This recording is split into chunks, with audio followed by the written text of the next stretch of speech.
ध्रुवनी ध्रुवता track number 14 वैराग्य संबोधन। भाई, एक बार बाहर के मोह की मिठास छोड़ दे। जिस प्रकार गुड़ की भेली मिठास से भरपूर है, उसी प्रकार भगवान अमृत की भेली है। वहाँ एक बार मति को स्थिर कर। बड़े बड़े बंगले, उनके फर्नीचर तथा अन्य साधन सुविधाओं में मति इतनी एकाकार हो गई है कि भाई, मरते समय वह छोड़ना तुझे कठिन लगेगा। इसलिए वहां से मति हटा ले। बोल 347। अंतिम समय में समाधान रखने जैसा है। किस क्षण शरीर छूट जाएगा उसका विश्वास करने जैसा नहीं है। शरीर क्षणभंगुर है, नश्वर है। चमड़े की चादर से मढ़ा हुआ हड्डी का पिंडर क्षण में राख बनकर उठ जाएगा। अरे, सारा घर एक साथ नष्ट हो जाए, ऐसी घटनाएं सुनी हैं। वह कहाँ अविनाशी वस्तु है। सजात्मक स्वरूप एक आत्मा ही अविनश्वर है। सारा जगत अनादि से अशरण रूप है। भगवान आत्मा ही शरण रूप है। बोल 364। भाई, यह मनुष्य भव अमूल्य है। उसका एक समय भी कौस्तुभ मणि की अपेक्षा महामूल्यवान है। अपना हित करने के लिए यह अवतार है। यह भव का अभाव करने के लिए है। शरीर में रोग आए, इंद्रियां शिथिल हो जाए, जैसे तैसे अक्षर दिखाई दे, कानों से कम सुनाई देने लगे, उससे पूर्व ही तू अपना आत्म कार्य कर ले प्रभु। भाव प्राभृत में कहा है कि रे आक्रमे न जरा, गदाग्नि दहे न तन कुटी ज्या लगी। बल इंद्रियों का नहीं घटे, कर ले तू निज हित त्या लगी। जब तक वृद्धा अवस्था घेर न ले, रोग रूपी अग्नि काया रूपी कुटी को जला न दे, इंद्रियां शिथिल न हो जाए, उससे पूर्व हे भाई तू अपना हित कर ले। चाहे जैसी विकट स्थिति में तू अपना कार्य कर ले, वादे करेगा तो फिर नहीं होगा। इसलिए किसी भी प्रकार तू ज्ञान ध्यान का समय निकाल ले। आया कुछ समझ में? बाह्य संयोगों में बड़ा फेरफार हो जाए, चारों ओर आपत्तियों से दुखों से घिर जाए। अरे प्रभु, तू अटक कहाँ गया? ऐसे कठिन समय में भी तू अपना ज्ञान ध्यान का समय निकाल लेना। ऐसा नरभव बारंबार प्राप्त नहीं होगा। बोल 390। बिहार की घटना है। एक लग्न मंडप में वर वधू के विवाह का मंत्रोच्चार हो रहा था कि अचानक वर को हृदय घात हुआ और शरीर छूट गया। आहा! सब कुटुंबीजन और स्नेही मित्रगण मिलकर विवाह की खुशियां मना रहे होंगे, किंतु क्षण भर में यह क्या हो गया? हाहाकार मच गया। अरे, क्षणभंगुर देह का क्या भरोसा। श्रोता, हजारों विवाह होते हैं, उनमें ऐसी घटना तो शायद ही होती होगी।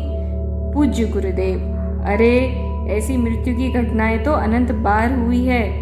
ऐसी मृत्यु दूसरों की हुई है ऐसा नहीं मानना, किंतु ऐसे कुमरण अपने भी अनंत काल में अनंत बार हुए हैं। ऐसा समझकर क्षणभंगुर शरीर की शरण छोड़कर अपनी शरण लेकर मृत्यु आने से पूर्व अपना हित कर ले। भाई, ऐसा अवसर फिर न जाने कब मिलेगा, इसलिए अपना हित कर ले। बोल 422। देव शास्त्र गुरु ऐसा कहते हैं कि हमारी भक्ति के प्रेम में, रुचि में जो रुकता है उसको आत्मा हेय है। देव शास्त्र गुरु परद्रव्य है। उनके प्रति जो प्रेम है वह राग है। राग के प्रेमियों को आत्मा हेय है। स्वद्रव्य से विपरीत प्रशस्त शुभ राग का तथा प्रशस्त राग की निमित्त जो देव शास्त्र गुरु उनका जिसे आदर बढ़ता है, रुचि बरतती है, उसे आत्मा हेय है। अर्थात व्यवहार रत्न त्रय का राग तथा व्यवहार रत्न त्रय के निमित्त जो देव शास्त्र गुरु उनका जिसे प्रेम है, रुचि है, उसे आत्मा हेय है। बोल 433। हे भव्यो, तुम ऐसा काम करो कि जिससे आत्मा अपनी ज्ञान भूमिका में आ जाए।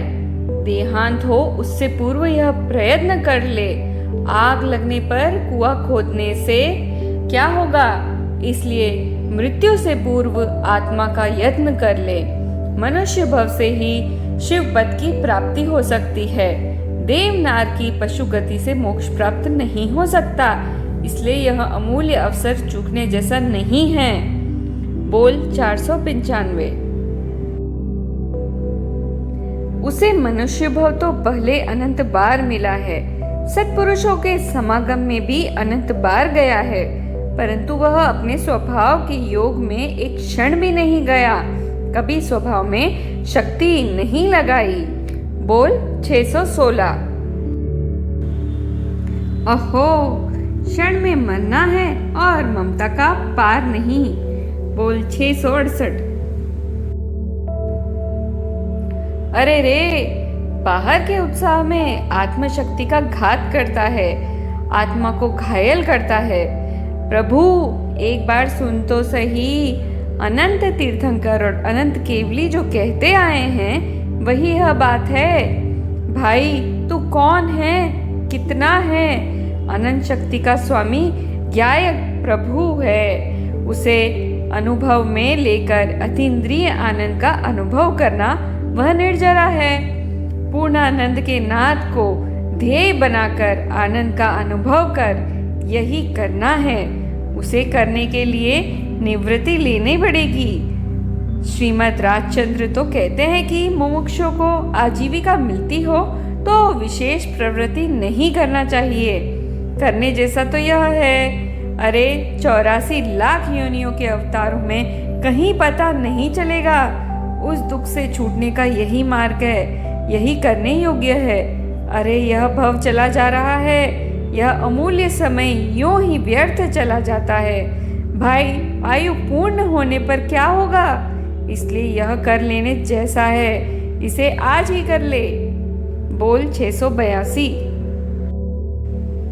शरीर में छेदन, भेदन आदि प्रतिकूलता हो वह वास्तव में दुख नहीं है, परंतु संयोग की ओर की वृत्ति झुकाव से मानसिक चिंता करता है, उसका दुख है। उसी प्रकार स्वर्ग में बाह्य अनुकूलता होती है, उससे कहीं सुख नहीं है। वहां भी संयोग की ओर की वृत्ति झुकाव वाला जीव मानसिक चिंता से दुखी ही है। जिसे स्वभाव की दृष्टि नहीं है, राग रहित ज्ञान प्रकट नहीं हुआ है और बाह्य पुण्य तथा पुण्य फल की मिठास है, वह जीव ब्रह्म में दूसरों के पास अपने से अधिक रिद्धि का संयोग देखकर मन में आकुलता से दुखी होता है। उसे समस्त शरीर में छेदन, भेदन आदि प्रतिकूलता हो वह वास्तव में दुख नहीं है, परंतु संयोग के ओर की वृत्ति झुकाव से मानसिक चिंता करता है, उसका दुख है। उसी प्रकार स्वर्ग में बाह्य अनुकूलता होती है, उससे कहीं सुख नहीं है। वहां भी संयोग के ओर की वृत्ति झुकाव वाला जीव मानसिक चिंता से दुखी ही है। जिसे स्वभाव की दृष्टि नहीं है, राग रहित ज्ञान प्रकट नहीं हुआ है और बाह्य पुण्य तथा पुण्य फल की मिठास है, वह जीव बाह्य में दूसरों के पास अपने से अधिक रिद्धि का संयोग देखकर मन में आकुलता से दुखी होता है। उसे समस्त जगत की रिद्धि का संयोग प्राप्त करने की भावना है। भीतर सारी चैतन्य रिद्धि पड़ी है, उसकी उसे खबर नहीं है, इसलिए बाहर अधिक संयोग लेना चाहता है। बोल 733। आहा, कठिन काम है भाई। अंतर में वैराग्य वैराग्य यह सब तो बिखर जाएगा। जो बाहर का है वह तुझ में नहीं है और तेरे कारण नहीं आया है। तुझ में भ्रमणा उत्पन्न हुई है, उसका नाश करने का यह काल है। बोल 743। स्वर्ग के देवों की बात सुनकर अनेक लोगों को आश्चर्य होता है, परंतु भाई वह स्वर्ग कोई आश्चर्यकारी वस्तु नहीं है। तू भी अनंत बार वहां हो आया है। स्वर्ग के अनंत अवतार हों तब मनुष्य अवतार एक बार मिलता है। अन्य प्रकार से कहें तो जीवों में से असंख्य जीव जब स्वर्ग में जाते हैं तब मात्र एक जीव मनुष्य गति में आता है। ऐसा महंगा मनुष्य भव है, जबकि देवपना तो उसकी अपेक्षा अनंत गुना सस्ता है। बोल 751। राम लक्ष्मण बलदेव वासुदेव हैं। रावण प्रति वासुदेव है। उसे लक्ष्मण मारते हैं और उसका अग्नि संस्कार करने जाते हैं। रावण की पत्नी से कहते हैं कि हे माता, हम बलदेव वासुदेव हैं, क्या किया जाए? अन्य कोई उपाय नहीं था, होनहार हुए बिना नहीं रहती। माता, हमें क्षमा करना। राग द्वेष की प्रवृत्ति हुई, परंतु उसका अंतर में खेद है। अरे, यह हमारा काम नहीं, हम तो अंतर में रमने वाले राम हैं। बोल 754। एक दो वर्ष तक बीमारी चलती रहे। बिस्तर में पड़े पड़े शरीर में चांदे पड़ जाए, इल्लियां पड़ जाए, वेदना सहन न हो, शरीर छूटता नहीं है और यह उसे छोड़ता नहीं है। यह उससे छूटकर अंतर्मुख नहीं होता, भेद ज्ञान नहीं करता, हैरान परेशान हो जाता है। अरे, उसका जो होना हो भले हो, तो उससे पृथक होकर देखता रहना। बोल 762। करोड़ों और अरबों रुपए वह सब धूल है। श्रोता, भले ही आप धूल कहो, परंतु उसकी कुर्सी सबसे आगे रहती है। पूज्य गुरुदेव, उसकी कुर्सी नरक में रहती है। अरे, यहाँ तो शुभ भाव में बैठकर जो अपना मानता है वह नरक में बैठा है, मिथ्यात्व में बैठा है। बोल 770। पहले अकेला था, उसमें अब पत्नी आई, इसलिए पशु की भांति चौपैया हुआ। फिर पुत्र होने पर षटपथ अर्थात भंवरा हुआ और पुत्र वधु के आने पर 8 पग वाला मखड़ा हुआ। फिर अपनी ही लार निकाल कर उसमें फंसता गया, बंधता गया। बोल 771। धूल की पैसे की कीमत तो मरने के लिए है। धूल की कीमत करते हैं वो अपने को मार डालते हैं। धूल की कीमत तो नहीं, लेकिन राख की कीमत भी नहीं। शुभ राख की कीमत करते हैं वो अपने को मार डालते हैं। बोल 790। स्वयं अपने को ठगता है और मानता है कि हम लाभ में हैं। इसी प्रकार जगत अनादि से लुट रहा है। बोल 796। भगवान आनंद का नाथ है, उस पर दृष्टि न करके शरीर की ओर आकर्षित होकर दुखी हो रहा है। शरीर मेरा है ऐसी ममता करता है, वह दुखी है ऐसा जानकर ज्ञानी शरीर का प्रेम छोड़ते हैं। भगवान तुझे सुखी होना हो तो शरीर की ममता छोड़ दे। भगवान कहते हैं कि तू निज सत्ता से पूर्ण है। भगवान तुझे कैसा देखते हैं कि तेरी सत्ता द्वारा परिपूर्ण देखते हैं। भगवान कहते हैं कि तू वितराग परमानंद सुख स्वरूप है और शरीर दुख रूप है, इसलिए शरीर का ममत्व छोड़कर निज शुद्धात्मा का सेवन कर। बोल 802। नरक की असह्य वेदना में भी अरे रे यह दुख ऐसे विचार करके उस वेदना का लक्ष्य छोड़कर कोई जीव किसी समय धर्म सन्मुख हो जाता है। नरक की उस असह्य पीड़ा की तो क्या बात कहें। जिस प्रकार पारा गिरकर उसके छोटे छोटे कण बिखर जाते हैं और फिर इकट्ठे हो जाते हैं, उसी प्रकार नरक के दुखों से शरीर के छोटे छोटे टुकड़े होकर फिर मिल जाते हैं। ऐसी महान पीड़ा यह जीव अनंत बार सहन कर चुका है, तथापि यह मनुष्य भव में आकर सब भूल जाता है और मुझे अमुक अनुकूलता चाहिए, अमुक वस्तु के बिना मेरा नहीं चल सकता। ऐसे ही ऐसे मनुष्य भव हार जाता है, परंतु उसे कहाँ आत्मा की परवाह है। बोल 804। मुनिराज कहते हैं कि जो जीव नरक गति में जाकर सुलट जाता है, सम्यक दर्शन प्राप्त कर लेता है, उसके लिए वह कुगति भी अति श्रेष्ठ है। क्योंकि कोई जीव पाप करके नरक की कुगति में जाए और फिर एकदम मोक्ष मार्ग में लग जाए तो वह पाप का फल भी श्रेष्ठ हुआ। और कोई अज्ञानी दया दान व्रत तप आदि करके स्वर्ग में जाए और वहां से एक इंद्रिय आदि में उत्पन्न हो तो वह देव पर्याय का मिलना भी किस काम का। इसलिए अज्ञानी का देव पद प्राप्त करना वृथा है। कोई ज्ञानी पुरुष सम्यक दर्शन सहित पुण्य के फल रूप स्वर्ग प्राप्त करे और वहां से निकलकर मनुष्य भव में मुनि होकर मोक्ष चला जाए तो उसके समान श्रेष्ठ और क्या होगा। तथा कोई जीव नरक से निकलकर मनुष्य होकर चारित्र धारण करके मोक्ष प्राप्त करे तो वह भी उत्तम है। बोल 805। एक विचार आया था कि सरकारी नौकरों को भी 55-56 वर्ष की आयु में नौकरी से निवृत्त कर देते हैं, तो इन सेठों व्यापारियों को के लिए ऐसा कोई कानून नहीं होगा कि 55-56 वर्ष की उम्र में धंधे से निवृत्त होकर अपने आत्मा का हित करे। आहा, आजीविका मिलने में कमी न हो, पैसे का पार न हो, फिर भी निवृत्ति लेकर अपने आत्मा का हित नहीं करते। उन्हें मरकर कहाँ जाना है? अरे ममता के परिणाम में मरकर तिर्यंज बकरी आदि के पेट से जन्म लेंगे। श्रीमद् राजचंद्र तो कहते हैं कि मुमुक्षुओं को आजीविका जितना मिलता हो तो विशेष प्रवृत्ति नहीं करना चाहिए। यह तो रोटला मिलते हो तो सिर पर पोटला बांधता है। अरे रे, जाना है कहाँ? जीवन थोड़ा है और यह क्या करते हो भाई?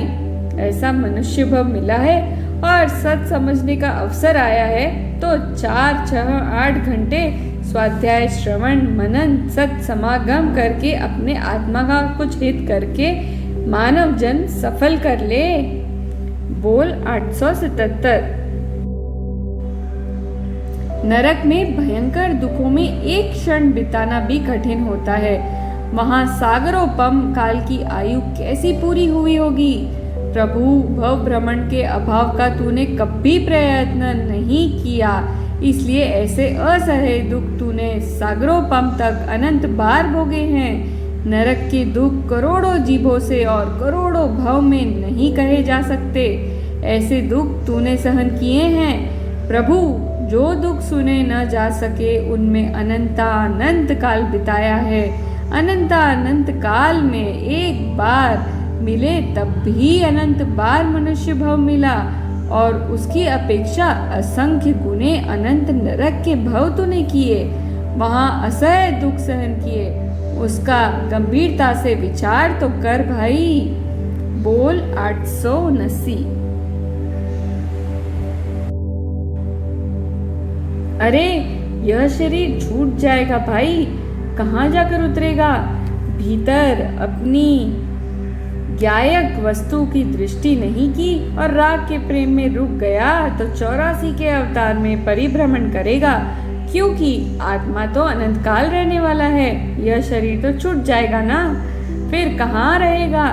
जिसे राग का रस है वह तो मिथ्यात्व में परिभ्रमण में रहेगा और जिसे आत्मा का रस है वह तो सादी अनंत काल आत्मा में सुख में रहेगा। बोल 891।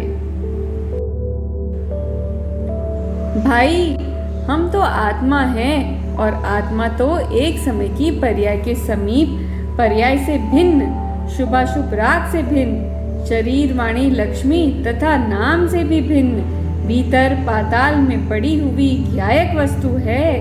आत्मा वस्तु सदा अपना ध्रुव परिपूर्ण सामर्थ्य रख कर रही है, वह कहीं एक समय की पर्याय में संपूर्ण नहीं आ गई है। अरे रे, तत्व की ऐसी बात जीव को कहीं सुनने को भी नहीं मिलती। जीव चला जा रहा है, मौत की नौबत सिर पर बज रही है। एक समय ऐसा आएगा कि तेरी यह सुंदर काया राख होकर मिट्टी में मिल जाएगी। तीतर खाए बाज ज्यों, बगला मछली खाए, जलकर होगी राख त्यों तेरी कंचन काय। मृत्यु चेतावनी देकर नहीं आएगी कि मैं आ रही हूँ, तैयारी रखना। क्या मृत्यु कहकर आती है? शरीर जड़ है, संयोगी है, वह तो अवधि समाप्त होने पर पृथक हो जाएगा। बोल 901। अरे उसे रुदन भी नहीं आया कि मुझे अपना विरह।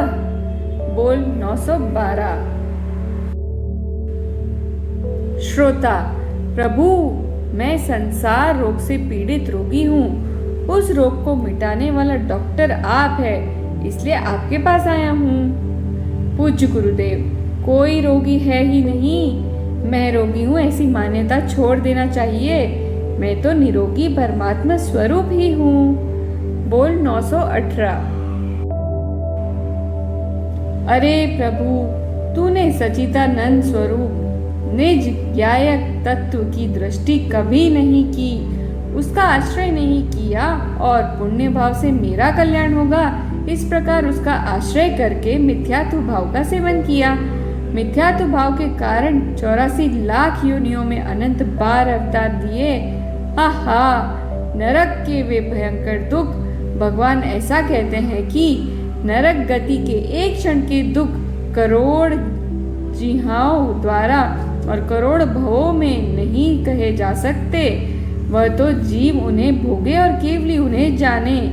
नरक के एक क्षण के दुखों का वर्णन रत्नकरण श्रावकाचार्य पंडित सदासुखदास जी कृत टीका और छड़ाड़ा में किया है।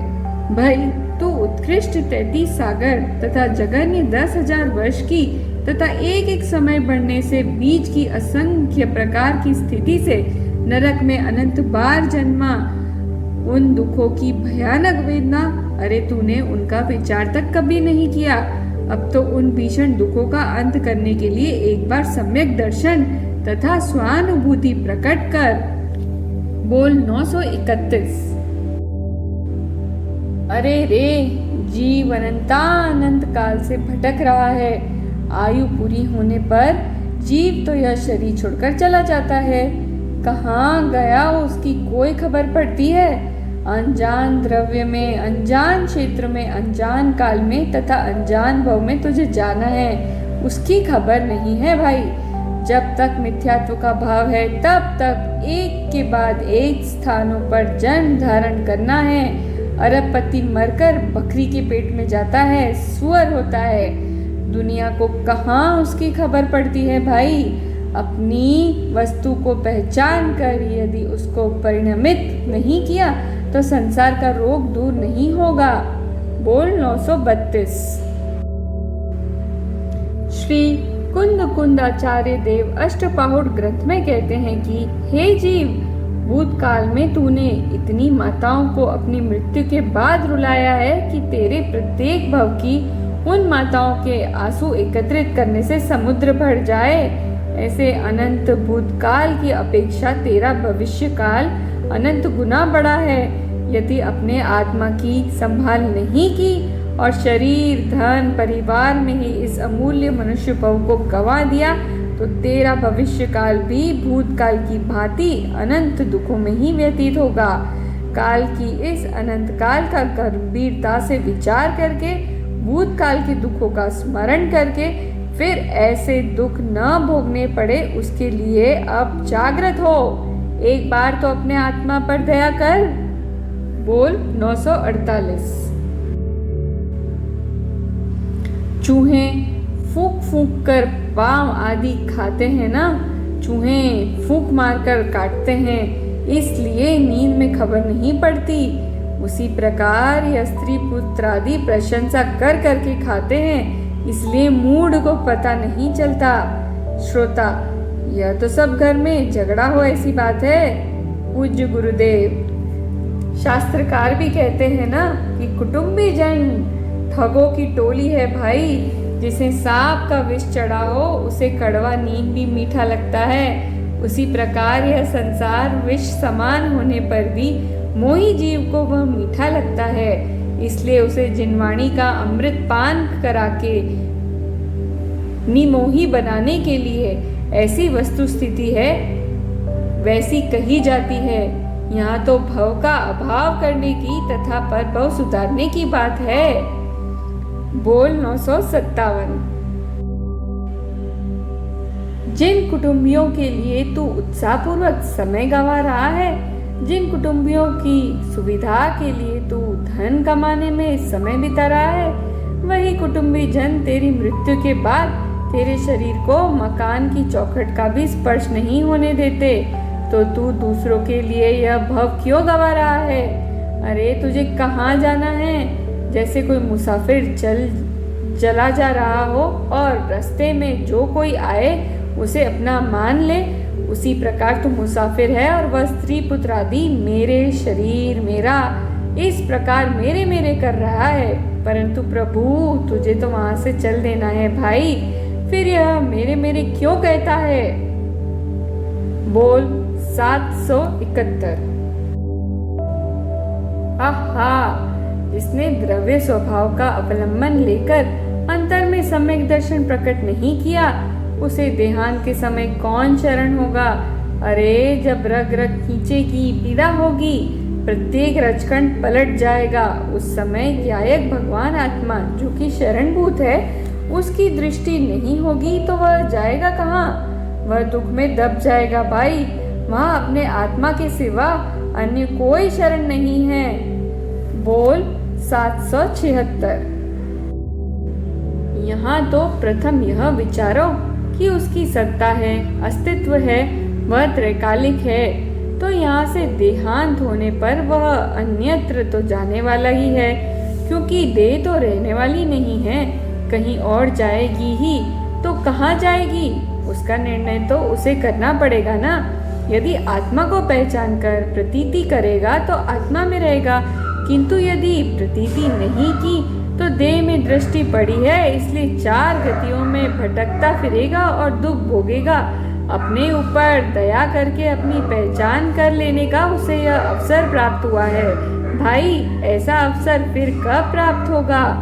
बोल 997। हा, ऐसा दुर्लभ मनुष्य भाव मिला, जैन कुल में जन्म हुआ, वितराग की वाणी सुनने को मिली। प्रभु अब तो आत्महित के लिए कुछ करना पड़ेगा ना। ऐसे तो जन्म मरण के चक्कर में अनंत बार एक श्वास में 18 भव किए। विचार तो खबर पड़ेगी। 6 डाला में कहा है कि एक श्वास में 8-10 बार जन्मियो मरियो भरियो दुख बार। प्रभु वह सब तो भूल गया है। भूल गया इसलिए नहीं है, ऐसा कैसे कह सकते हैं? अरे इस मनुष्य भव में आने पर प्रथम 6 महीने तक तेरी माता ने तुझे दूध पिलाया, नहलाया, यह सब कुछ तुझे याद है? याद नहीं है, इसलिए वह नहीं था, ऐसा कैसे कहेगा? बचपन में तूने किस प्रकार खाया पिया, कैसे रोया, यह सब याद है तुझे? नहीं है, इसलिए वह नहीं था, ऐसा कौन कहेगा? इस प्रकार पूर्व भव का स्मरण नहीं है, इसलिए पूर्व में जो दुख सहे हैं वे भी नहीं थे, ऐसा कैसे कहा जाए? आता है ना कुछ समझ में? यह सब लॉजिक न्याय से समझना पड़ेगा भाई। बोल 998। नरक के दुख सुनने जाए ऐसे नहीं है।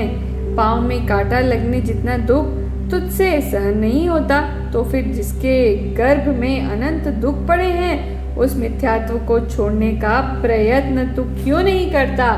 तू शरीर को स्पर्शता नहीं है, फिर भी तूने माना है कि शरीर मेरा है। यह तूने क्या किया? क्या माना? विपरीत मान्यता के स्थूल असंख्य प्रकार तथा सूक्ष्म अनंत प्रकार है। पर को मार सकता हूँ या जिला सकता हूँ, वह मिथ्यात्व का एक भाग है। अनंत पर वस्तुओं को अपना माना भाई, परंतु अपने अतिरिक्त अन्य वस्तुओं को तू स्पर्शता भी नहीं है। सत्य बोल सकता हूँ ऐसा माना, परंतु वह तो मिथ्यात्व का एक भाग है। मिथ्यात्व भाव को छोड़ने का प्रयत्न क्यों नहीं करता? प्रमाद में क्यों पड़ा है? बोल 1016। इकलौता जवान पुत्र मर जाए तो कैसा आघात लग जाता है, ऐसे ही उसे आघात लगना चाहिए। राग और संयोग की ओट में तू स्वयं मरा जा रहा है, उसका तुझे कोई आघात लगता है? बोल 1039। जिस प्रकार हलवाई के यहाँ कढ़ाई में उबलते हुए तेल में ऊपर से गिरा हुआ सर्प आधा तो जल गया, परंतु उस जलने के कष्ट से बचने के लिए वह चूल्हे में घुस जाने पर पूरा जल गया, उसी प्रकार संसार के जीव पुण्य पाप में तो जल ही रहे हैं और उसमें वे विशेष सुख की लालसा में विशेष जलते हैं। ऐसे विषयों में झंपापात करके सुख मानते हैं। बोल 1040। वर्तमान में किंचित एक प्रतिकूलता आए तो वह उससे सहन नहीं होती, किंतु भविष्य में अनंत प्रतिकूलताएं आएंगी, उसकी परवाह नहीं है। बोल 1071। ओहो, एक बार शरीर छूटने के अवसर का विचार करे तो उसे खबर पड़े कि अरे यह कैसा खेल है, वह परमेश्वर आत्मा और फंसा हुआ है इसमें शरीर में। बोल 1108। हे जीव, स्त्री पुत्र आदि के कारण तू तो हिंसादि पाप करता है, उसका फल तुझे अकेले को भोगना पड़ेगा। दुख फल भोगने के लिए स्त्री पुत्र या सगे संबंधी साथ नहीं आएंगे। स्त्री पुत्र सगे संबंधियों आदि के ममत्व से तू हिंसा झूठ आदि अनेक प्रकार के पाप करता है तथा अंतर में रागादि विकल्पों द्वारा रागादि रहित शुद्ध चैतन्य भगवान आत्मा की हिंसा करता है, परंतु उसके फल में जो दुख भोगना पड़ेंगे उस समय स्त्री पुत्र आदि उस दुख में सम्मिलित होने नहीं आएंगे। तुझे अकेले ही नरक निकोद के अनेक दुख सहना पड़ेंगे। जिनके कारण तू पाप कर रहा है वे तेरे साथ दुख भोगने को तो नहीं किंतु देखने को भी नहीं आएंगे। बोल 1149।